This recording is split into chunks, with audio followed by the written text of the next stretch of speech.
Mitt Romney. What does Mitt Romney do? There's still 50 days. You got hundreds of millions in advertising. You got 3 presidential debates. What's the big idea to save this campaign? I'm going to say something I don't think I've ever said on this show. I don't know. Because there's, we talk about the word campaign, and it's very hard to separate the campaign and the person. And we've seen the soul. Oh, okay, but you've charged with some clunkers before, and you've got to do something. I basically There's say, always an here's answer. what I do. Here's what I do. I go all in, and I take the 47 and I double down on it. I say, you know what? What I said, and I said it, to use Paul Ryan's term, inelegantly, was the wrong way of saying it. The point I was making, and I want to make it even louder now, is that something's got to give. Something's got to give on entitlement. Something's got to give. Because I'm so passionate about it, I said it the wrong way. Anybody who knows me well enough to know what I meant is this. And I'm glad it's on the table now. So we're creating a dependency state. Almost half of Americans don't pay income taxes, or entitlement systems are breaking down. Something has got to give. So embrace this. You have to, because you have to go on and say, you know what? Sometimes when you know something is so wrong, you can overstate it. And anybody who knows me knows that I care, and I care deeply about this country and every person. What I am saying, and President Obama in the first debate, what I am saying is this. And what I'm saying is we're a dependent country. We're a weak country. And I need to turn it around. And President Obama, you put us in this position. And you turn to President Obama saying 30 million. Been critical this morning. It seems that the conservative base is starting to flee. Mark Halperin, what does he do? Well, to build on what Donnie said, and I believe between us we've run as many winning presidential campaigns as Bob Trump, so we know a lot about what we're talking about. Hey, I worked on the Clinton campaign. I think. All right, so one more than Bob Trump. Good point.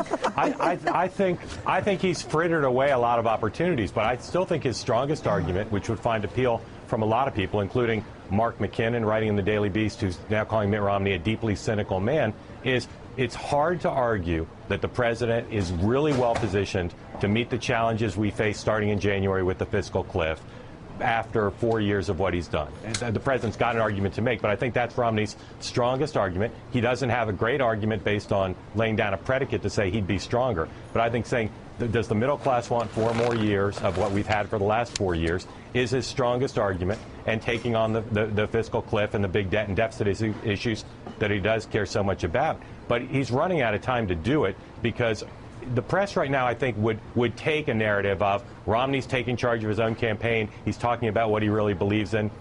He should tell his fundraisers, sorry, I'm not spending my day going to 4 fundraisers. We've got enough money if I have a good message, so that's it. Other people can go to the fundraisers. I don't anticipate him doing any of that, but to me, that's where the direction would be, to take charge of his campaign before it's too late. Joe, I want to go back. I want to just do a little work session with you and go back to what we talked about, because the more I think about it, I actually think in this tremendous blunder, there's an opportunity to seize on rage, for lack of a better word, and to once again say, what I said yesterday, I said it the wrong way, but you know what? I'm glad I opened the door, because this is what this means. This country is going down. I am mad that 47% and the other 53%, nobody wants to give on anything. And it's time. And I'm the one who's going to make the hard choices where the president has not. Kind of kick up the rage out of it. I know it's a bold move. It's his only shot. Well, and not just a rage move, but you could talk about... you could actually take the same approach that Margaret Thatcher took in 1975 when she took over the Conservative Party.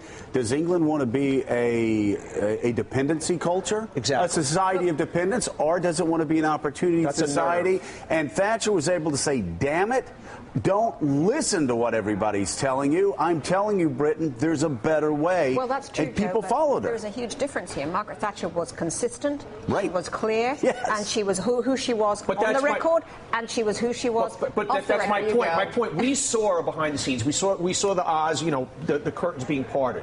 So now say, okay, at the end of the day, this is what people saw. Seize the moment. I know it's but you're saying Romney is no people Thatcher. are not listening. I mean, look at how many serial gaffes then add up to a portrait of a character? Because as we know, people don't listen to arguments. They listen to sound bites. They listen to an accumulated portrait of a candidate that keeps emerging in different ways. What they've seen is a stumble bum convention. We've seen a stumble bum convention. We have seen something that I thought revealed not just a gaffe but character.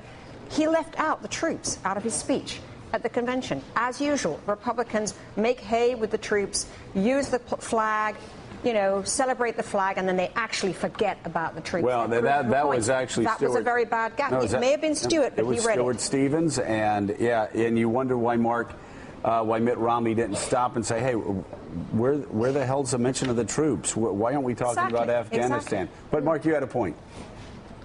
Well, I totally agree with what Donnie said, but then leavened by, as you said, optimism. I'm angry about this. I'm angry where the country's gone, but we can do better. We have the ability as a country to come back. We can start in January. And I think if he does that, if he harnesses the anger and takes what he said and freshens it up and fixes it up a bit, I think that's, as Donnie said, an opportunity and a pretty decent message. And I'll go back to, it's something he truly believes. He truly believes that we can do better, but that he's truly angry about the direction the country's gone. And we truly